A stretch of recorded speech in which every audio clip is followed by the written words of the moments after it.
Now, in the middle of an election campaign where hydro prices are already taking a huge jump, that's a big talking point during this election, an extra jolt today to the calls to get rid of Hydro One's board of directors.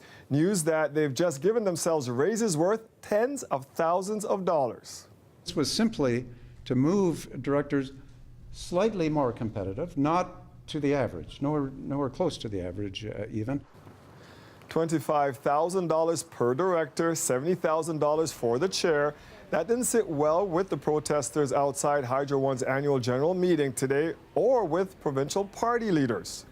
There will be a review of the compensation package. This is the problem with privatization of our most treasured public utility. This is a waste of taxpayers' money. This is the reason the board's going, the CEO is going. York University professor Richard Leblanc literally wrote the handbook on board governance. I got his reaction to the Hydro One pay hikes.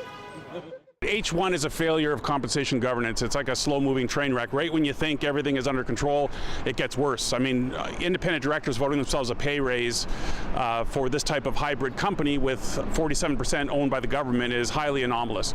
It's just not often done, especially in an election year. You call it a hybrid company, and I think part of what they're saying is that they're comparing themselves to a private corporation and saying that this is the kind of pay that they get in the private sector. Well, they're not. They're 47% owned by the government, so the notion that they're a purely publicly traded company is flawed. Their peers should include other utility companies in other provinces, other states. That's what they should be comparing themselves against, is their true peers, not publicly traded companies. This is still almost half owned by the government and the taxpayers, so they're dealing with taxpayer money. So should they be consulting with the government then when making decisions like this when it comes to pay? Absolutely. This is called say on pay, which is you consult with your largest shareholders. The government of Ontario let this file get away from them. They should have been insisting on their government appointed directors to have direct communication, and what H1 should have done is they should have gone to the government and said, we're contemplating this amount of money for our executives and for our directors. Do you approve? They didn't do that, and now they're playing catch up.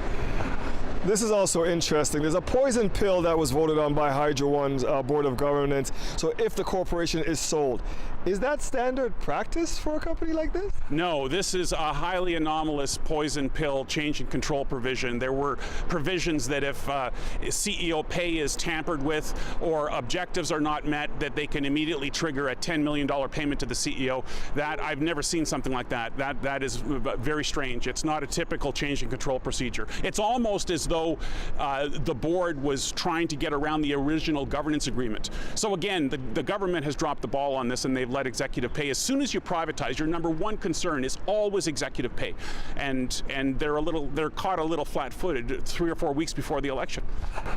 Let's end with this. When you look at this board and what they're making, and you look at the corporate governance throughout the province, say, does this seem like fair compensation to you, in your opinion? It's excessive. Once you start hitting $200,000-300,000, you're up there with large banks that are province-wide. They're global. This should have been contained. $6 million for a CEO of a utility that's half publicly owned strikes me as excessive, and the board let this get away from them. Appreciate your time. My pleasure, Dwight. Thank you. Take care.